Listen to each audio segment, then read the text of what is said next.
Around the 1500s, England colonized the Americas to exploit their resources and set up a trading colony. The first inhabitants were Native Americans who organized in tribes and traded among themselves before the European settlers arrived. The European explorers arrived in America searching for wealth, glory, and spreading religion. The explorers included the Spanish, Portuguese, Dutch, and English. Their colony grew and expanded over time, becoming wealthy by trading with England for their resources like tools and textiles in exchange for lumber and tobacco. They also traded with the natives, trading things like crops and fur while settling land treaties. After the French and Indian War, tensions rose between the British and the colonists.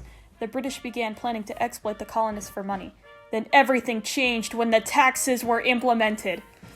Everything was taxed. Paper, tea, sugar, even your living space.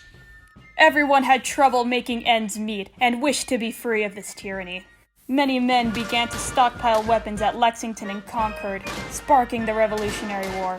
After the war was made official by the Declaration of Independence, men soon began going off to war, leaving the women to care for the home and kids. Okay, dear, time to get ready for work. Since the men left, the women had to take care of the kids and somehow make enough money to stay afloat. Many large families were poor.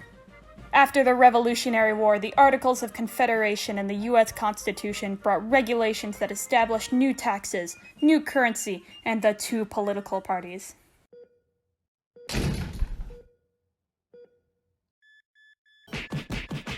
The U.S. mostly sold cash crops from slave labor in the South, as well as lumber for their main source of income.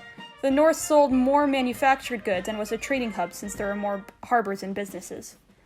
Maryland, Virginia, and North Carolina grew rice, tobacco, and Pennsylvania, New Jersey, and Delaware shipped general crops and furs.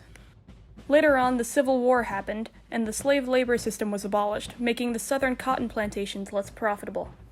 The U.S. started trading more with countries outside of Britain, and people moved farther west as a part of the westward expansion in the search for gold and a new life since land had become super cheap. Hey you! Prepare for trouble, and make it double, to expand and profit off our plantation, to unite all people within our nation, to always deliver our very best, to extend our reach to the far west. Lewis, Clark, pioneers blast off at the speed of light. Surrender now or prepare to fight. And then many pioneers died by illness, but the Oregon Trail helped expand the population westward, and many settled on the newly found territory. The Industrial Revolution began in Europe in the 18th and 19th centuries. After the cotton gin was invented, cloth manufacturing quickly became the top leading manufactured product. The US became the top cotton manufacturer in the world due to their new technology. Machinery and transportation improved, new markets are continuously opening. Steamboats and railroads were constructed to reach the new territory and deliver supplies. Due to the increase in machinery, manufacturing shoes and other textiles became a lot easier. Coal was frequently mined to power steamboats and other machinery. These ashes eventually built up in the atmosphere, causing the air quality to drop. Around 1845, immigrants and their families came over to the US looking for job opportunities, particularly to work on the railroad. With an increase in population due to immigrants, food sourcing needed to be increased. A larger business of agriculture was in demand. Slavery and small improvements such as better plows were created, but mostly relied on processing food by hand. New industries were being created due to new machinery, like sawmills, improved fishing boats, and better plantation machinery. Population increased dramatically due to the crop production. Factories are now a common workplace for people moving into urban areas. By 1860, 16% of the US population lived in urban areas, and 1/3 of the nation's income came from manufacturing.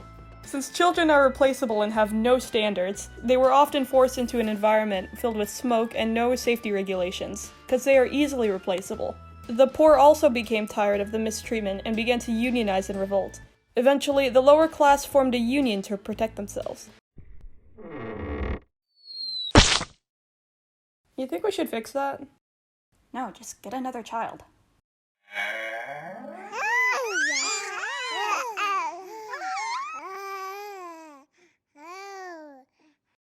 Whilst the upper class of society reigned over production of goods, they also managed large portions of the middle and lower class in an attempt to govern them. An example of this would be business owners who would govern the lower class by scheduling work hours and create rules and laws for them.